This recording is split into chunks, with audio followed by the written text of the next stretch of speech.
ఓం శ్రీ మహాగణాధిపతయే నమ. ఓం శ్రీ గురుభ్యో నమ.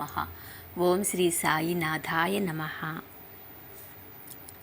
శ్రీ మాతృసాయిలో 3వ అధ్యాయం కర్మధ్వంసం గురించి తెలుసుకుందాం.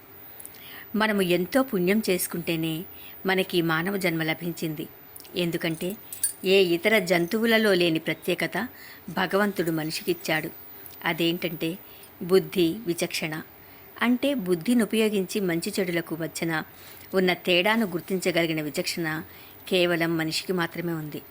అందుకే జన్మలలోకెల్లా ఉత్తమమైనది మానవ జన్మ.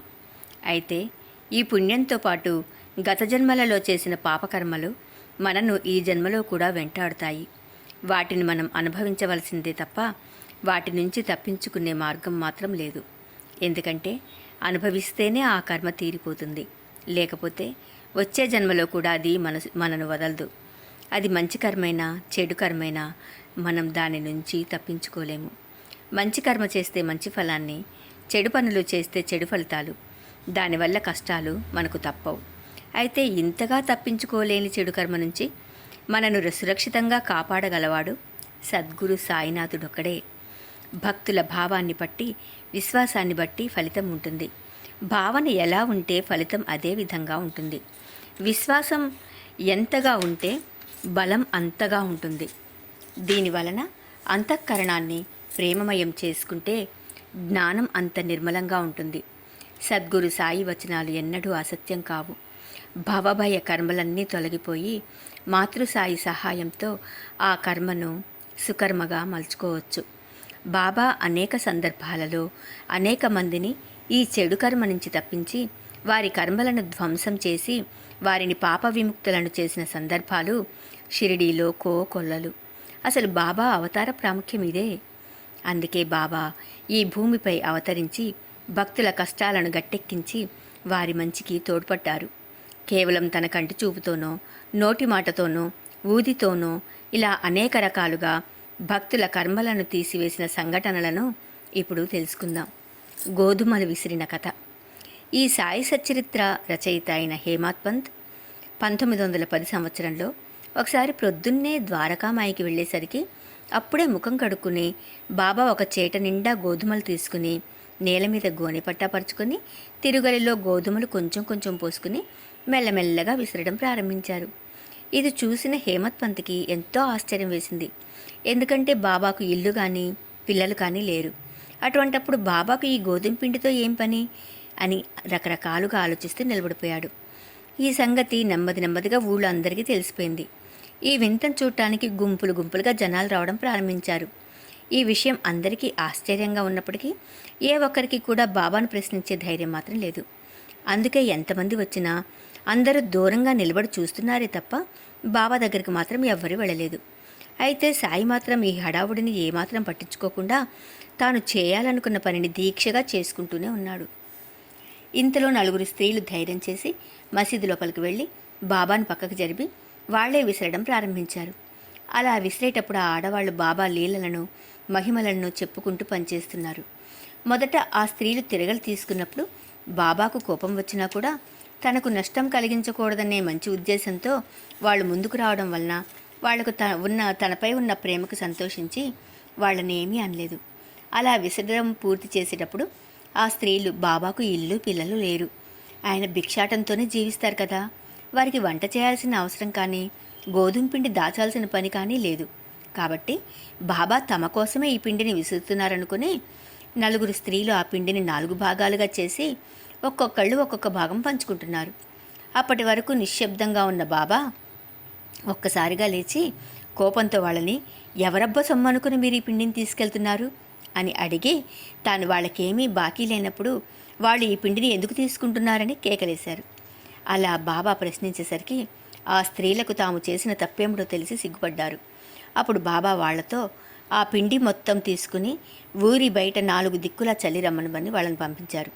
అంతేకాక ఆ స్త్రీలు గోధుమలు విసురుటకు వచ్చినప్పుడు సంతసించిన సాయి ఎప్పుడైతే వారి మనస్సులలో దురుద్దేశము ప్రవేశించి పరుల సొమ్ముకై ఆశపడ్డారో వెంటనే వారిని నిలువరించి వారి తప్పు వారు తెలుసుకుని వెంటనే సర్దిద్దేలా చేశారు.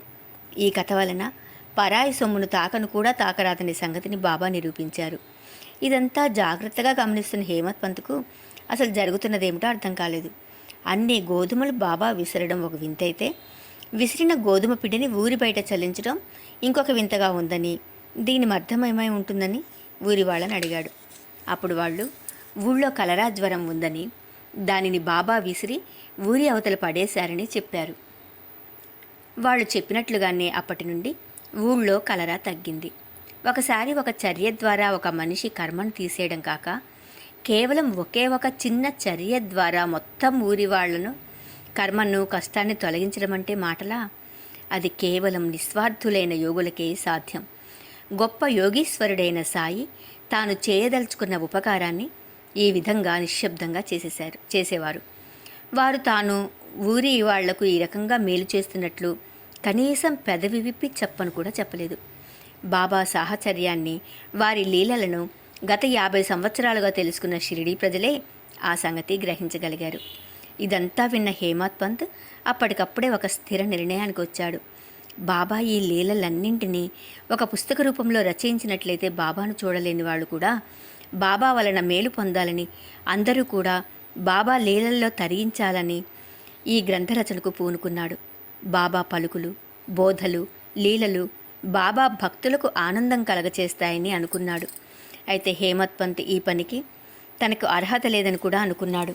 అయినా సరే బాబా అనుమతి పొందాలని శ్యామతో అడిగించగానే బాబా వెంటనే అతనిని ఆశీర్వదించి తన అహంకారాన్ని పూర్తిగా బాబా పాదాల మీద ఉంచి శరణు కోరితే అతని ప్రయత్నం ఫలిస్తుందని చెప్పారు. అసలు ప్రేరణ కలిగించిందే బాబా అయినప్పుడు పూర్తి చేయించేది కూడా ఆయనే కదా. ఆ రకంగా హేమత్ పంత్ తన అహంకారాన్ని పూర్తిగా బాబా పాదాలపై పెట్టి ఈ గ్రంథ రచనను నిర్విఘ్నంగా పూర్తి చేశాడు.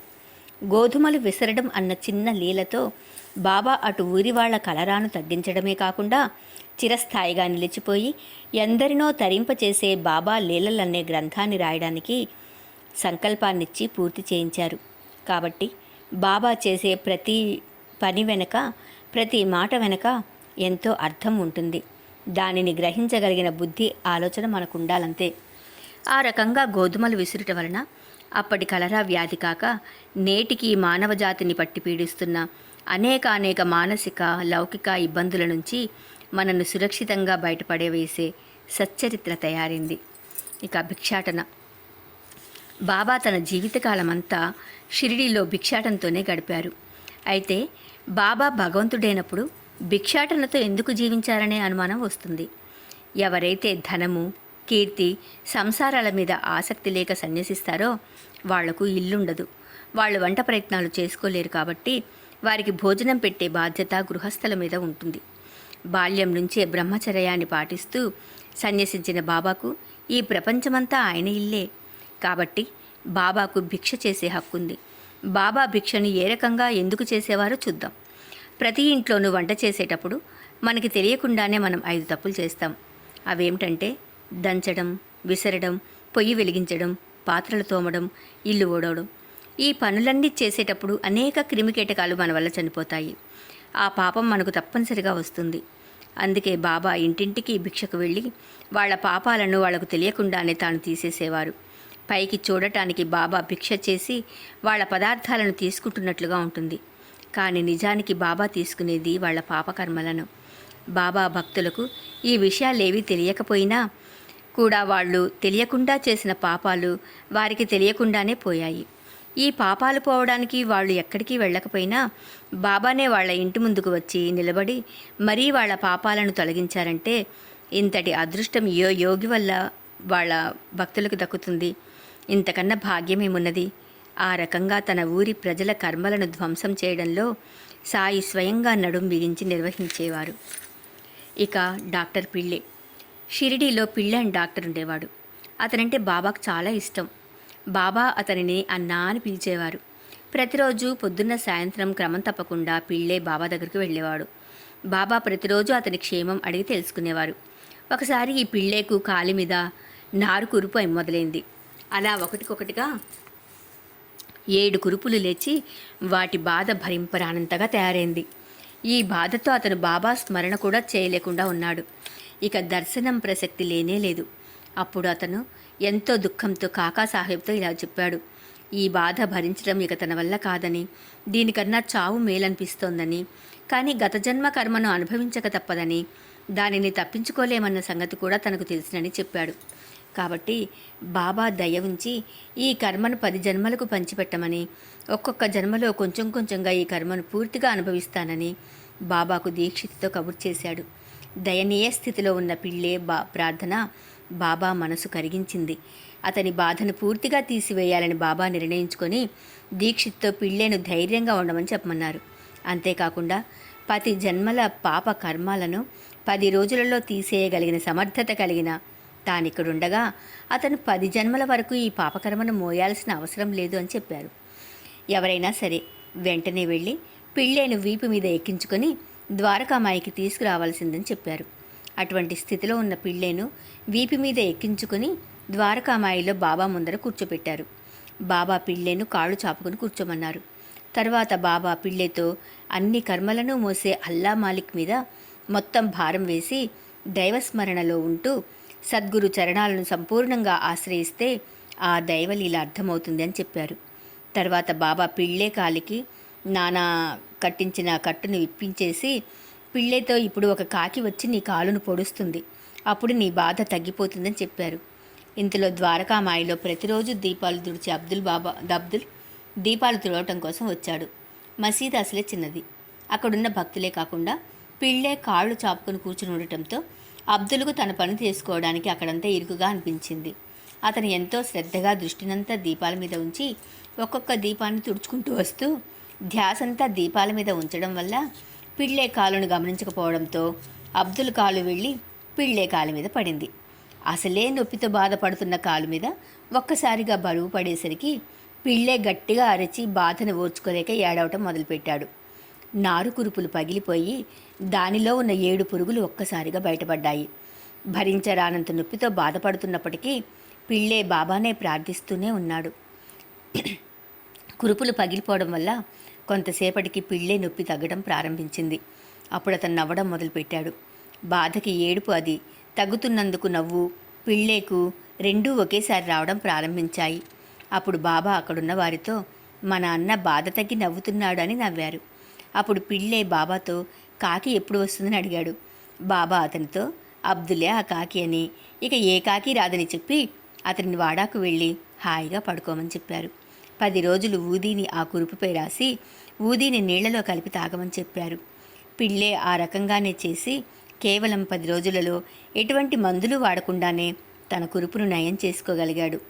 బాబా పిళ్ళేతో కాకి వస్తుందని ఎందుకన్నారంటే, అలా చెప్పడం వలన పిళ్ళే దృష్టి కాకి ఎప్పుడు పొడుస్తుందా అన్న దాని మీదే ఉంది. కాబట్టి అతను అబ్దుల్ వచ్చినా జాగ్రత్త పడకుండా కాకి కోసం ఎదురు చూస్తున్నాడు. ఈ రకంగా అతని ధ్యాసను పక్కకు మళ్లించి ఆ బాధను మరిపించి 10 జన్మల కర్మను 10 రోజులలో తీసివేయగలిగిన బాబా మహిమను వర్ణించగలమా? ఇక బాబు తెండూల్కర్. ఠాణా జిల్లాలో బాంద్రా పట్టణంలో రఘునాథరావు తెండూల్కర్ అనే బాబా భక్తుడుండేవాడు. ఈయన భార్య సావిత్రి రఘునాథ్ టెండూల్కర్. ఈమె భజనమాల అనే పుస్తకంలో బాబా లీలలను 800 అభంగాలలో అత్యంత అద్భుతంగా వర్ణించింది. వీరి పెద్ద కొడుకు బాబు టెండూల్కర్ చాలా కష్టపడి చదివి వైద్య ప్రవేశ పరీక్షకు సిద్ధమయ్యాడు. కానీ జ్యోతిష్కులు అతని సంవత్సరం పరీక్షలో ఉత్తీర్ణుడు కాలేడని, వచ్చే సంవత్సరం పరీక్ష రాస్తే తప్పకుండా ఉత్తీర్ణుడు కాగలడని చెప్పారు. ఆ బాబు ఎంతో పట్టుదలతో పరీక్షకు చదివినవాడు. కాస్త ఈ మాటలు విని ఎంతో నిరుత్సాహపడిపోయి ఆ సంవత్సరం పరీక్షకు హాజరు కాకూడదని నిశ్చయించుకొని తనకు 1 సంవత్సరం వృధా అయిపోయిందని చాలా బాధపడుతున్నాడు. అటువంటి పరిస్థితుల్లో అతని తల్లి బాబా దర్శనానికి షిరిడీకి వెళ్ళినప్పుడు బాబా వారి యోగక్షేమాలు అడిగి తెలుసుకున్నారు. మాటల సందర్భంలో ఆమె తన కొడుకు పరీక్ష సంగతిని, అతని నిరుత్సాహాన్ని చెప్పింది. అప్పుడు బాబా ఆమెతో జ్యోతిష్కుని మాటలు సాముద్రికము, వీటిని నమ్మవద్దని, తన మీద పూర్తి విశ్వాసం ఉంచి పరీక్షకు శ్రద్ధగా చదివి హాజరవ్వమని ధైర్యం చెప్పారు. ఆ తల్లి సంతోషంతో బాబా పాదాలకు నమస్కరించి తన ఊరికి వెళ్ళి కొడుకుతో ఈ సంగతులన్నీ చెప్పి బాబా ఇచ్చిన అభయంతో ఇక ధైర్యంగా పరీక్షకు హాజరవ్వమని ప్రోత్సహించింది. ఆ అబ్బాయి అప్పుడిక బాబా మీద పూర్తి నమ్మకంతో శ్రద్ధగా కష్టపడి చదివి వ్రాత పరీక్షకు హాజరై అన్ని ప్రశ్నలకు సమాధానం రాశాడు.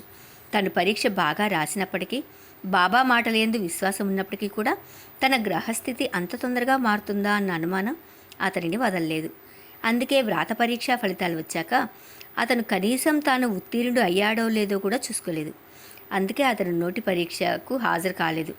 మర్నాడు మధ్యాహ్నం అతని స్నేహితుడు వచ్చి అతను వ్రాత పరీక్షలో పాస్ అయ్యాడని కాబట్టి నోటి పరీక్షకు హాజరు కావడానికి పరీక్షకులు అతనిని తీసుకురమ్మని తను పంపించారని చెప్పాడు. అది విన్న వెంటనే బాబు తెందుల్కర్ అత్యంత ఉత్సాహంతో సంతోషంగా నోటి పరీక్షకు హాజరై అందులో కూడా ఉత్తీర్ణుడై విజయం సాధించాడు. బాబు తెందుల్కర్ బాబా మాటల మీద విశ్వాసం ఉంచినప్పటికీ అతను అంతకన్నా ఎక్కువగా జ్యోతిష్యుల మాటనే నమ్మాడు. అందుకే అతను తన గ్రహస్థితి మారదని పరీక్షా ఫలితాలను కనీసం చూసుకోలేదు. అయినప్పటికీ బాబా అతని తల్లికి తన మీద ఉన్న ప్రేమ నమ్మకాలకు ఆమెకు తానిచ్చిన మాటకు కట్టుబడి అతని గ్రహస్థితిని చెడు కర్మను ధ్వంసం చేసి అతను పరీక్షలో ఉత్తీర్ణుడయ్యేలా చేశారు. సర్వం శ్రీ సాయినాథ అర్పణమస్తు. ఓం శ్రీ సాయినాథాయ నమః.